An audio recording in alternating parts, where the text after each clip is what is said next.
Nicolas Doménac, Éric Zemmour, ils se disputent exceptionnellement au lendemain de la victoire de François Hollande à la présidentielle. Bienvenue dans Ça se dispute. On l'a parfois surnommé le Pompidou de gauche. Il y a en lui la chaleur d'un Chirac, les accents d'un Mitterrand à la tribune. Il a d'ailleurs tellement fait Mitterrand dans la campagne qu'il a reproduit à quelques dixièmes de points près son score de 81, 51,62% hier pour François Hollande. Faire oublier l'autre, prouver aux Français qu'ils ont voté pour lui et pas contre Nicolas Sarkozy. Changer, c'est désormais son défi. Comment le relever, avec qui, quelle marge de manœuvre? On va s'interroger. On va aussi se demander pourquoi le sortant est sorti et que va devenir Nicolas Sarkozy. Et que va devenir à droite aussi. Bonsoir. Bonsoir.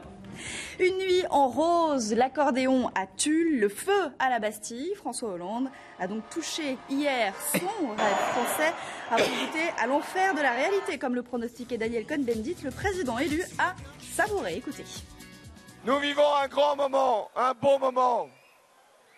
Nous devons faire de cette victoire, non pas une victoire de la revanche, du rejet, du repli, de la rancune, de la rancœur. Non, une belle victoire, une grande victoire qui élève notre pays, qui nous rend heureux, qui nous rend rassemblés. Sur la forme, il a réussi ses premières heures de président élu, François Hollande, d'abord à Tulle, après à la Bastille. Ah bah attendez, d'abord, il y a des milliers et des milliers de téléspectateurs qui attendent ce moment parce que l'autocritique de Zemmour, c'est maintenant.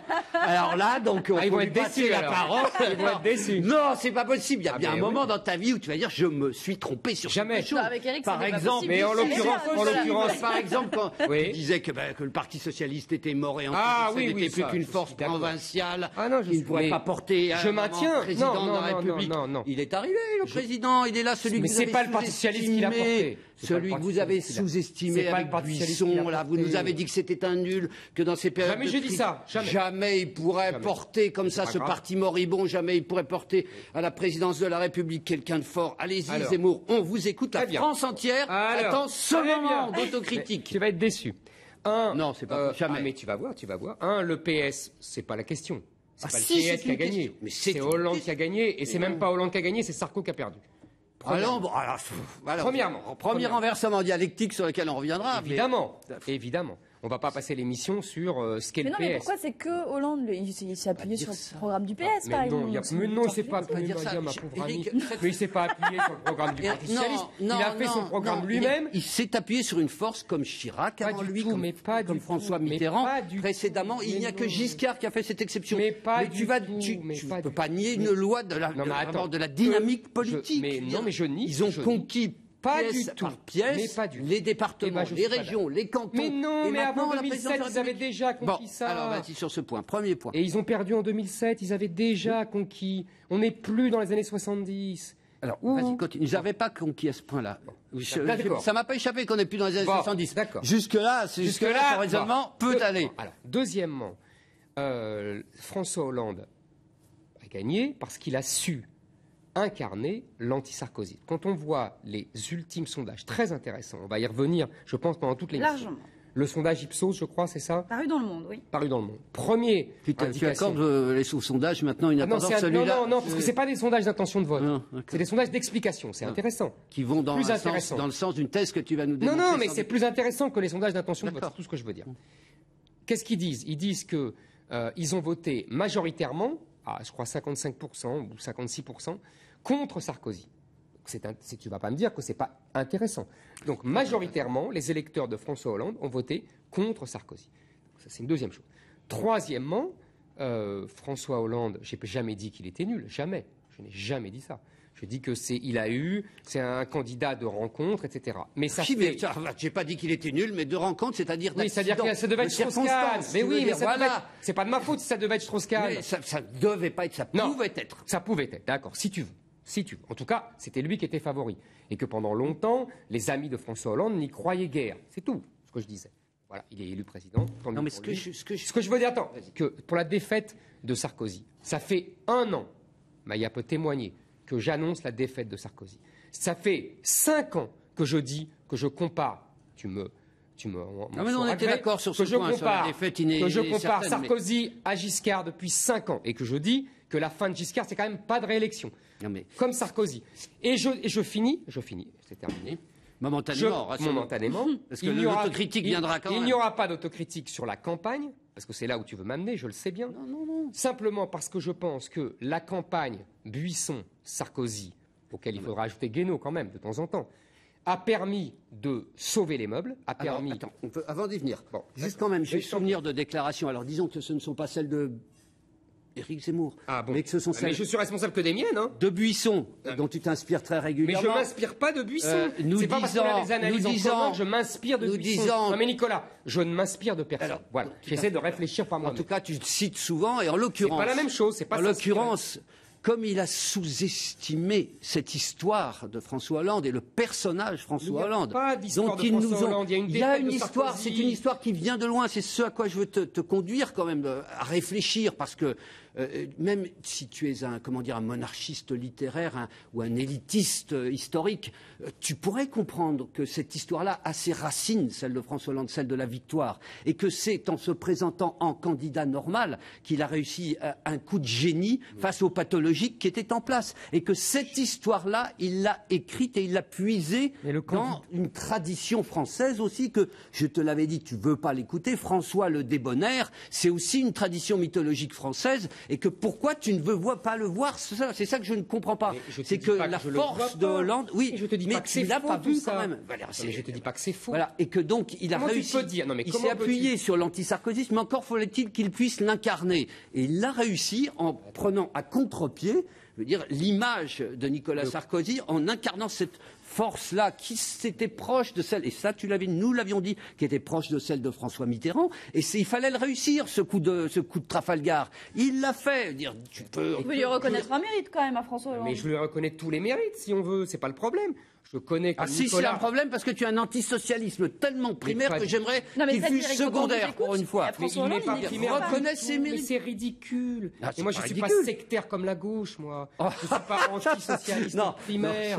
Ne me prête pas les tares des autres. J'en ai déjà suffisamment avec les miennes. Et quand on vous écoute, vous nous dites, voilà, c'est pas du tout une victoire de François Hollande, ça n'est qu'une défaite de Nicolas. Mais oui. Mais non. Je dis que François Hollande, je le connais depuis plus de 20 ans.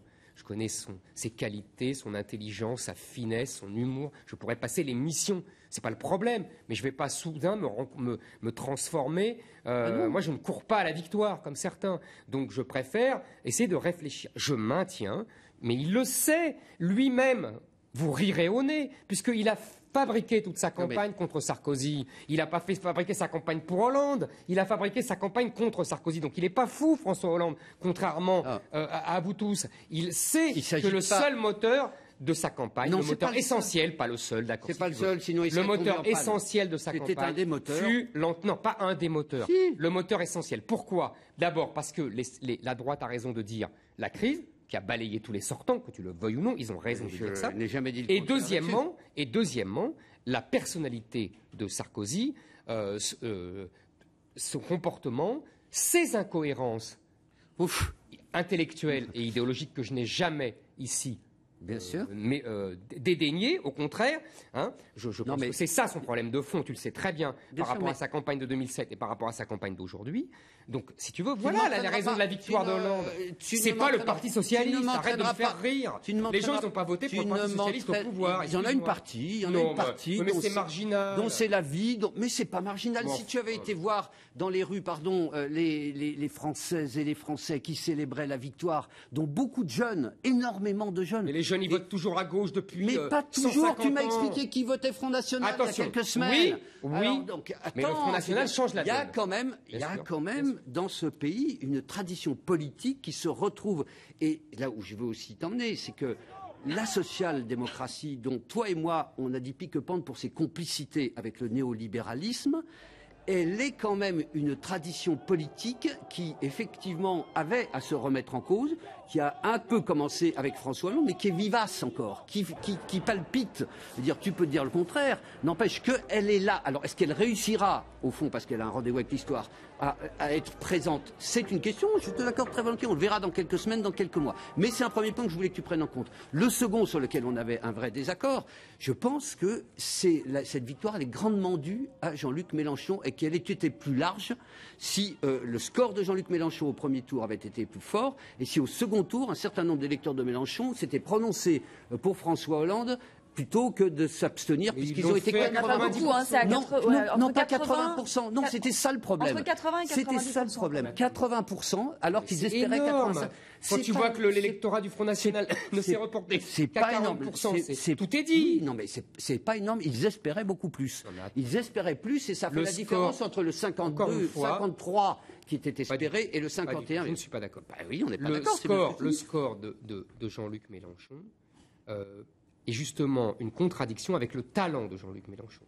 C'est-à-dire que Jean-Luc Mélenchon a un énorme talent et son score a été très décevant, surtout par rapport au sondage, par rapport à l'enthousiasme médiatique. Non, mais et surtout, c'est pas ça le même problème, c'est que sociologiquement et géographiquement, Mélenchon n'a pas étendu la zone de la gauche. Ce sont des électeurs socialistes qui simplement trouvaient que Hollande n'était pas assez à gauche. Mais ce n'est pas un électorat nouveau, populaire, etc. Mais fermons la parenthèse de Mélenchon.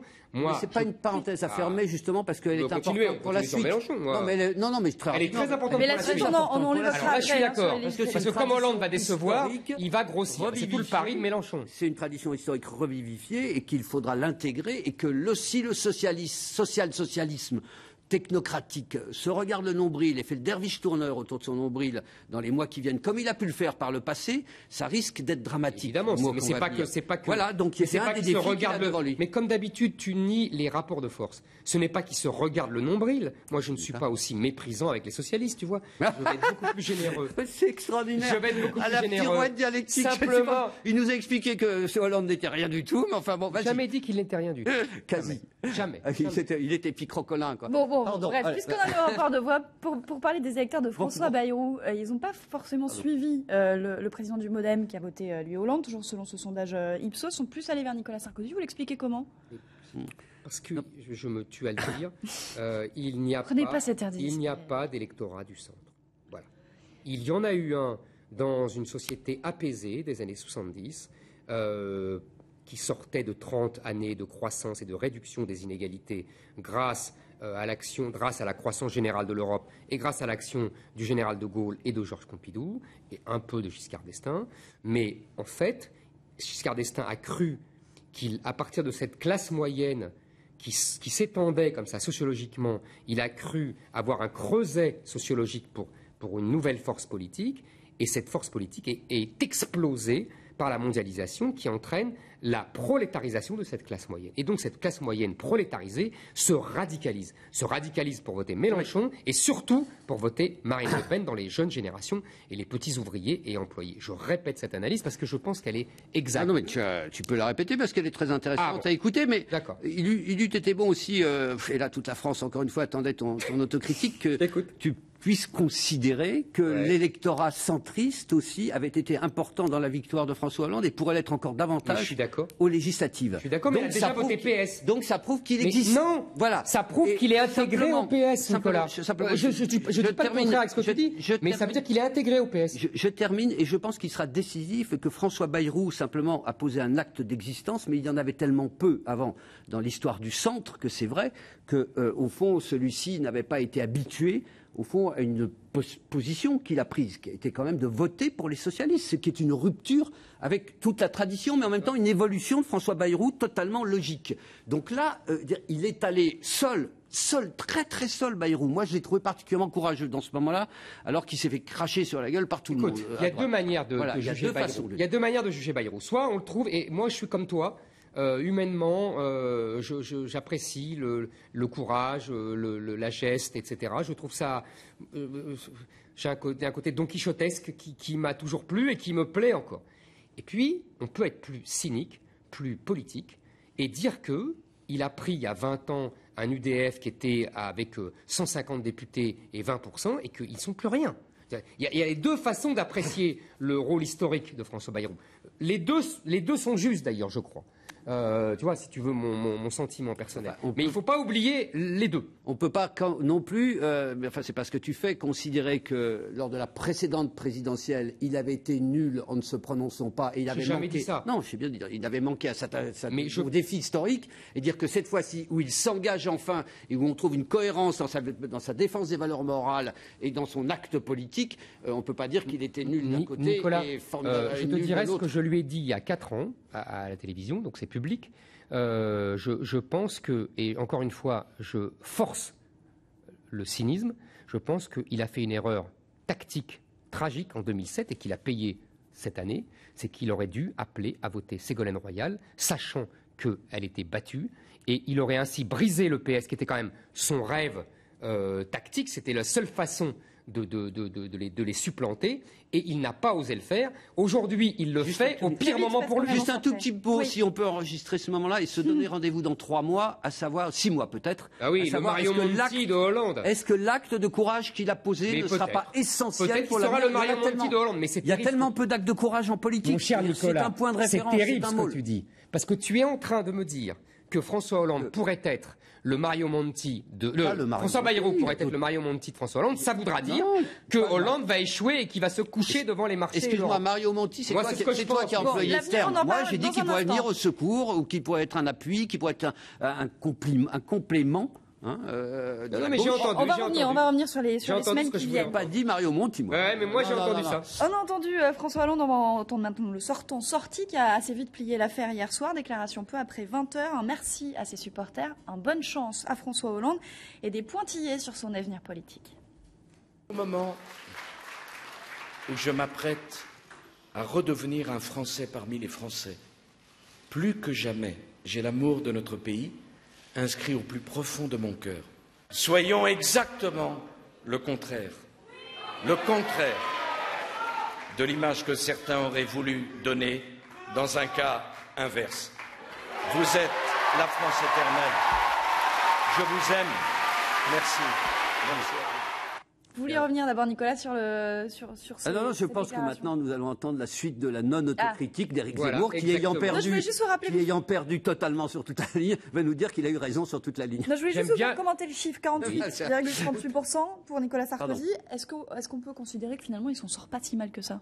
C'est ce que j'allais dire. Il est battu. Ah oui, non, mais c'est extraordinaire. Il est battu.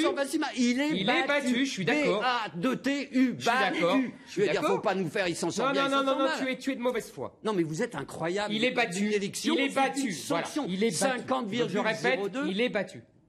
Il est battu comme tous les sortants européens. Bon. Il est battu. Il est exceptionnel. Je croyais qu'il était formidable. Mais j'ai jamais. Nicolas. Bon, vas-y. J'ai pas eu tort de t'interrompre avant l'autocritique. Il n'y aura pas d'autocritique parce que l'autocritique, j'aime bien que tu me demandes une autocritique parce qu'en général, c'était les méthodes staliniennes. Oui. Donc, ça ne m'étonne pas, si tu veux. Un peu catholique, parfois. Non, c'est pas l'Inquisition, l'autocritique. Mais non, mais dans le sens que tu seras pardonné parce que. Oui, mais je ne veux pas être pardonné parce que je n'ai pas fauté. Un peu, beaucoup. Et, non, mais je connais ces méthodes. Et donc, je pense que effectivement, il est battu. Il n'y a pas à discuter. Ça fait des mois que j'annonce qu'il sera battu, donc je n'ai pas à me faire une autocritique là-dessus. Il sera battu, je le répète, à la fois pour la crise et à la fois à cause de lui. Et je maintiens, comme le fait remarquer Maya, qu'on attendait, il y avait des scores dans les sondages de 45, de 46, et qui finit, tu es d'accord avec moi, beaucoup plus haut, ce qui prouve, ce qui va te faire hurler, mais ce n'est pas grave, que la campagne préparée et imposée par Buisson l'a sauvé de l'humiliation totale et a permis de rassembler un peuple de droite insuffisamment, puisqu'en fait, comme je te l'ai toujours dit, en 2007, il avait été choisi par une partie importante de l'électorat populaire pour être un Le Pen raisonnable sans outrance, et qu'il ne l'a pas été, et que ces gens-là lui en voulaient à mort, et qu'ils l'ont fait perdre dimanche soir. Voilà, c'est tout. Alors, il y a deux niveaux à la discussion. Éliminons pour le moment le premier. D'abord, j'estime, tu le sais, que pour être élu, on ne peut pas faire n'importe quoi et que les frontières, pour prendre à dessein ce terme-là, l'insupportable, de mon point de vue, ont été franchis dans cet entre-deux, là, dans cette campagne d'entre-deux tours. Ben, je dis ce que je pense. Et si c'est sur les frontières, je voudrais renvoyer en particulier à un débat qui a eu lieu entre Henri Guénaud et Régis Debray, formidable. Où Régis Debray a bien expliqué à Henri Guénaud que les frontières, ce n'était pas fait pour enfermer, mais justement pour échanger, et que, en citant Malraux, au fond, la culture, c'était d'accueillir le génie du monde. C'était ça le rêve français. Bon, je termine, excuse-moi. Ça, on vous reviendra sur ce débat, mais je pense que c'était important, cette notion-là, parce que j'étais indigné très profondément. Je répondrai. Bon, voilà. Mais, alors, si une stratégie politique, elle est validée par la victoire ou invalidée par la défaite. C'est du moins ce que donc Buisson n'a cessé de répéter, puisque sa grandeur venait du fait qu'il avait fait gagner, c'est ce qu'avait dit Sarkozy, qu'il avait fait gagner l'élection de 2007, et il avait dit « tu es le seul à pouvoir me faire gagner celle de 2012 ». Il a paumé. Donc il est invalidé. C'est le premier point. Alors, le premier point. Je maintiens que, contrairement à ce qu'il prétendait, contrairement à ce que tu prétendais, il y avait une autre stratégie à conduire. Et que la meilleure démonstration que cette autre stratégie était possible, c'était le discours que Nicolas Sarkozy a fait à la Mutualité en annonçant qu'il partait et en respectant son adversaire, et un discours de président de la République. C'est le premier discours de président qu'il a fait alors qu'il ne l'était plus. C'était extraordinaire, parce que là, il montrait qu'il aurait pu interpréter ce rôle s'il s'en était donné vraiment les moyens, parce qu'au fond, qu'est-ce qu'on voit quand on regarde les sondages, pour faire comme M. Buisson et toi-même il y a quelques instants? On voit qu'il a pu monter dans des moments de crise où il assumait son rôle de président protecteur. Vous avez dit le contraire. Mais c'est pas vrai. Il y a deux lectures des sondages. Vous avez décrété que l'une était invalide. Or, elle l'était vraiment tout à fait. Et donc, vous êtes à l'arrivée battu et vous persistez. Eh bien, vous prendrez une autre claque aux législatives, et tout en disant que vous avez raison. Et parce qu'il y aura droitisation dans la foulée. Il y aura une autre claque aux législatives. Oui, bien sûr. Oui, mais parce que de toute façon, les électeurs du perdant, c'est un classique depuis 40 ans, ne se déplacent pas aux législatives. Comme quoi, ils ont intériorisé les institutions de la 5e. Le président a gagné, il doit avoir une majorité. Donc, je discute même pas ça. Non, mais il y a un autre point pour lequel ce serait un désastre pour la droite, c'est parce qu'elle va droitiser, elle a déjà commencé, en mettant en avant uniquement le droit de vote des étrangers, l'immigration, et c'est parti. Il y aura d'autres raisons pour lesquelles... À 48,5, il était annoncé à 45, 46, Nicolas, je répète. Deuxièmement, sur le fond, ce n'est pas à Nicolas Domenach et à la gauche de dire ce qui est acceptable, ce qui est inqualifiable, ce qui est républicain. Non, mais parce que d'abord, j'ai le droit de le dire. Mais oui, mais sauf que moi, je n'entends pas ça. Voilà, et ben moi, je m'en moque. Oui, voilà. Tu as tort. Je m'en moque. Et parce que c'est pas à la gauche, c'est pas à la gauche de dire qui est républicain. C'est pas une question de gauche. Si, la gauche a pris l'habitude. La gauche a pris l'habitude. Non, la gauche a pris l'habitude. Depuis 100 ans. Tu n'as pas enfermé ses valeurs dans la gauche, c'est républicain. Oui, mais qui dit que c'est républicain? C'est toi qui décides. C'est la gauche qui dit celui-là est républicain, celui-là il l'est pas. On s'emmerde. On a le droit de dire exactement. On n'a pas à supporter le diktat de la gauche. Mais si, c'est un diktat. C'est vous tracez un cercle, ça fait 30 ans que ça dure. Vous tracez un cercle et vous dites là au milieu, on l'a tracé, c'est républicain. Et puis là, ah bah non, c'est des méchants, c'est pas républicain. Mais qui décide? La gauche. Qui décide? C'est un certain nombre. C'est inouï. C'est un certain nombre de réflexions en partage dans cette société qui font qu'on a des valeurs communes ou pas. Ben oui, je ne suis pas. Et alors, je suis pas républicain. Je vais prendre l'Élysée. Ben non, je suis républicain autant que toi. Effectivement, quand quelqu'un. Parce que je signale que je ne demande pas le rétablissement de la monarchie. Donc c'est ça la République, c'est tout. Quand tu valides des discours comme celui sur la frontière, tenu par un président sortant, candidat sur la frontière entre le bien et le mal, qu'il va nous prétendre que ces frontières-là, eh bien, c'est moi qui vais les fixer. Comment tu peux supporter ça? C'est pas lui, c'est le peuple français. Comment? C'est lui qui tient ce discours-là. Mais pas du tout. Mais la frontière, moi, j'ai beaucoup aimé, j'admire beaucoup Régis Debray, mais j'ai lu son livre sur la frontière. Ce qu'il en dit est un résumé légèrement orienté. Parce que pour pouvoir échanger avec les autres, il faut pouvoir dire aussi, aujourd'hui, j'ai pas envie d'échanger. Sinon, ça veut rien dire, ça s'appelle une invasion. Si on n'a pas envie de dire, là, aujourd'hui, j'ai envie d'échanger, et le lendemain, j'ai pas envie d'échanger, ça s'appelle un pays envahi. Il y a quelque chose de terrible, sans parler des grands... Excuse-moi, est-ce que c'est logique? Non, mais il y a quelque chose... Est-ce que c'est logique? Une frontière, ça s'ouvre, mais ça aussi se ferme. Non, mais tu n'entends pas ce qu'on dit. Je vais te faire partager, moi, au-delà de toute frontière, une expérience personnelle. Et c'est ce que dit Régis Debray. Et c'est ce que dit sera plus que théoriquement. Il m'est arrivé de passer quelques jours chez des amis qui vivaient dans une propriété avec des gens très bien, tout ça. Ils étaient quelques familles qui avaient acheté des terrains et ils ont voulu être entre eux comme ça, dans une frontière. Ils se sont complètement, mais entourés de barbelés. C'est bien simple, on ne pouvait plus sortir sans composer 4-5 codes, etc. Mais quel étouffement, mais quel ennui. Mais quel morland! Mais moi, je me sens pas étouffé en France. Tu te sentais étouffé quand tu étais petit sous le général de Gaulle? Mais c'est pas ça la vie. Est-ce que tu te sentais étouffé? C'est pas ça la vie. Est-ce que tu te sentais étouffé sous le général de Gaulle? Parce qu'on passait des bureaux de frontières. Mais c'est délirant ce que tu dis. Attends, mais c'est délirant.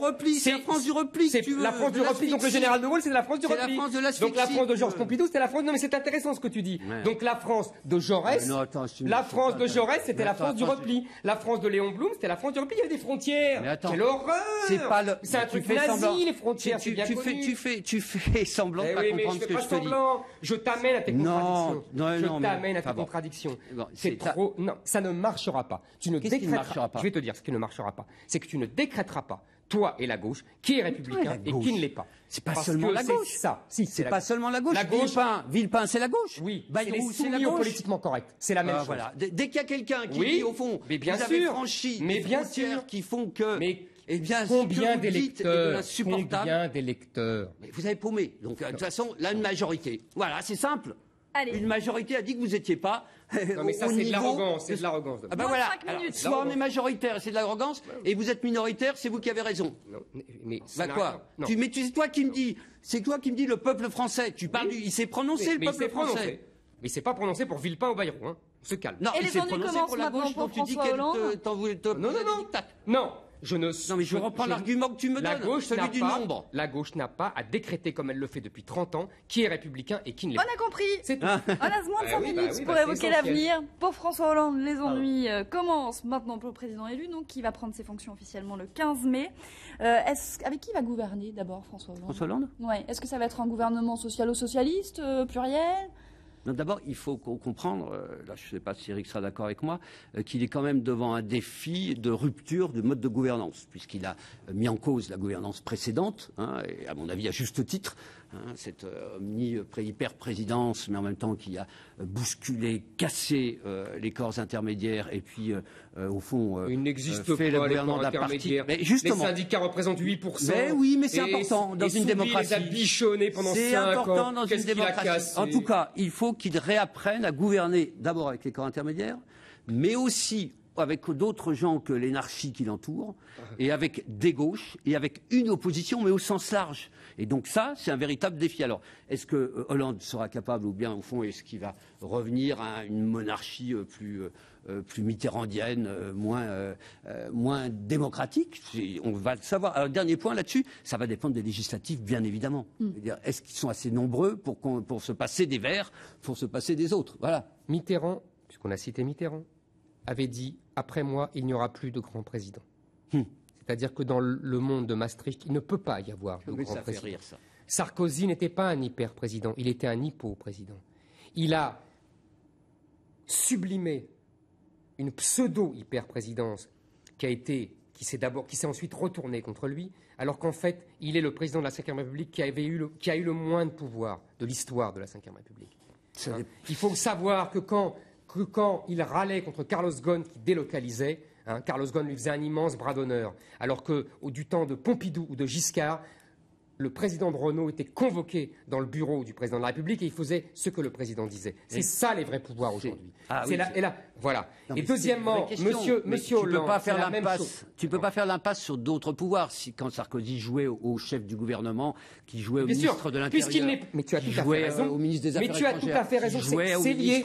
Puisqu'il n'était plus président, donc voilà. Il était Premier ministre. Je peux t'accorder que sur le premier point, il a perdu des pouvoirs, mais sur le second, c'était étouffant.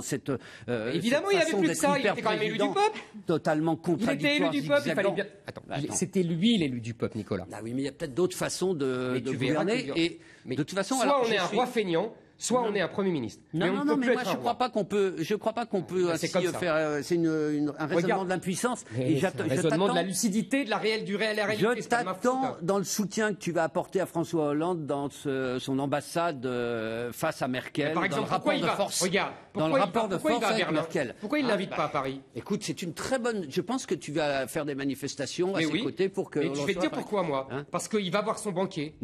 Allez, en tout cas, il a une semaine pour enfiler le costume. François Hollande, on aura l'occasion d'en reparler. Nicolas Sarkozy va vraiment arrêter la vie politique ou pas? Il l'aurait dit au ténor de l'UMP. Vous y croyez? Il a dit. Non, mais je pense qu'il y croit, lui. Après, on ne sait pas ce que ça va devenir. Vous voyez, l'UMP peut exploser. Il peut venir en sauveur de l'UMP. Enfin, vous voyez, on ne sait pas. Non, mais attendez, d'abord, la politique est une drogue très forte. Regardez Zemmour, on ne peut pas s'en passer. Doménac. Oui, c'est ce que j'allais dire. Non, mais c'est une passion. Ah, mais ça, c'est vrai. Donc, je ne crois pas qu'on puisse du jour au lendemain décréter qu'on en a fini avec cette passion-là qu'elle vous fait vivre. Surtout que c'est un des meilleurs en politique. Il la vit jusqu'au fond du cœur, je veux dire, et que il pourra sans doute aller gagner d'argent, puisqu'il nous a bassinés avec ça, mais qu'il en gagne, qu'il s'en mette jusque-là. Mais je suis sûr qu'il reviendra en 2017. Voilà. Et on s'arrêtera là. Rendez-vous samedi prochain pour reprendre les bonnes habitudes, pour un autre Ça se dispute. Très bonne soirée sur iTélé.